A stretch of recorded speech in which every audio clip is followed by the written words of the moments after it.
High, সবাই কেমন আছো? আজ আমি করলাম কলার মোচা। আমি যেভাবে কলার মোচাটা করি আজ সেইভাবে তোমাদের সঙ্গে রেসিপিটা শেয়ার করছি। কলার মোচাটা আগে ভালো করে আমি ছাড়িয়ে নেব। কলার মোচার মাঝখানে এই যেটা থাকে এটা না ফেলে দিলে এটা খেলে পরে এক তো এটা হজম হয় না আর পেটে ব্যথা হয়। ওই কারণে এই দেখো কিভাবে এটা মাঝখান থেকে আমি বের করে এটা ফেলে দেবো। এটা দেওয়া যাবে না, এটা ফেলে দিতে হয়। ওই কারণে আমি আগে এগুলোকে বেছে ভালো করে পরিষ্কার করে নেব। তারপর এটাকে একটু জলে ভালো করে ধুয়ে নিতে হবে। তো আমি ভালো করে একটু জলে ধুয়ে নিচ্ছি। ধুয়ে নেবার পর আমি গ্যাসে একটু জল গরম করতে বসিয়ে দিয়েছি একটু নুন দিয়ে।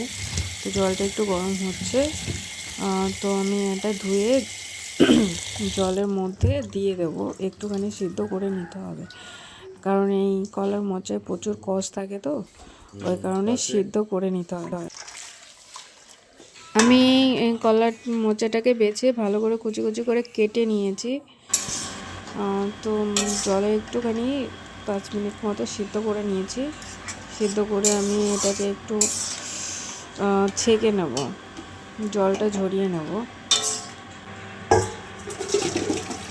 তো তারপর আমি একটু হালকা একটু ঠান্ডা জলে ধুয়েও নেব, কারণ কষটা লেগে থাকে, তো কষটা যাতে একদম জলের সঙ্গে বেরিয়ে যায়, ওই কারণে আর একটু ভালো করে ধুয়ে নেব।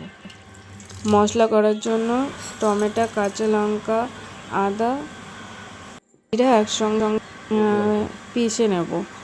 আর আলু আর টমেটো একটুখানি কেটে রেখেছি ছোট ছোট করে। এখন দিয়ে দিচ্ছি তেজপাতা, গোটা গরম মশলা, জিরা, একটা লঙ্কা আর কিছুটা গোলমরিচ আর কিছুটা জিরা দিয়ে দিয়েছি, আর তেজপাতাও দিয়েছি, সেটা তো বলতে ভুলেই গেছি। তো এই মশলাগুলোকে একটু ভাজা ভাজা করে নেবো। তারপর মশলাটাকে দিয়ে দিলাম। তো এখন আলু টমেটো একসঙ্গে দিয়ে দেবো। তাও দিয়ে একটু কষিয়ে নেব মশলাটাকে একসঙ্গে।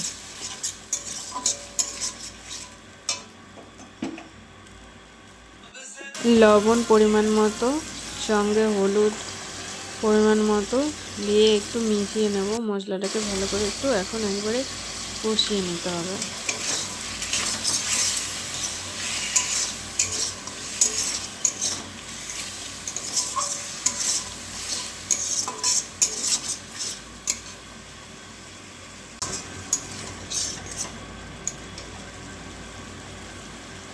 মশলাটা কষানো হয়ে গেছে, এখন কলার মোচাটা দিয়ে দেবো।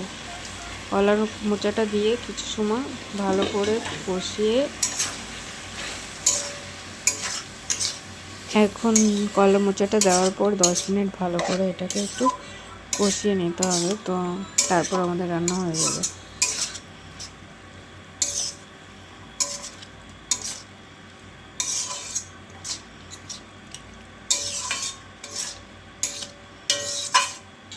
একটু স্বাদের জন্য একটু চিনি মিশিয়ে দেবো।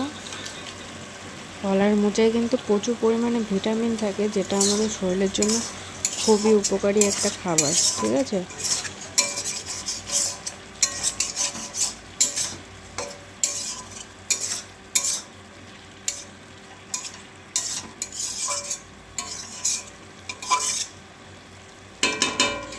নামানোর একটু আগে গরম মশলা মিশিয়ে দেবো। তারপর গরম মশলাটা মিশিয়ে নামিয়ে দেবো।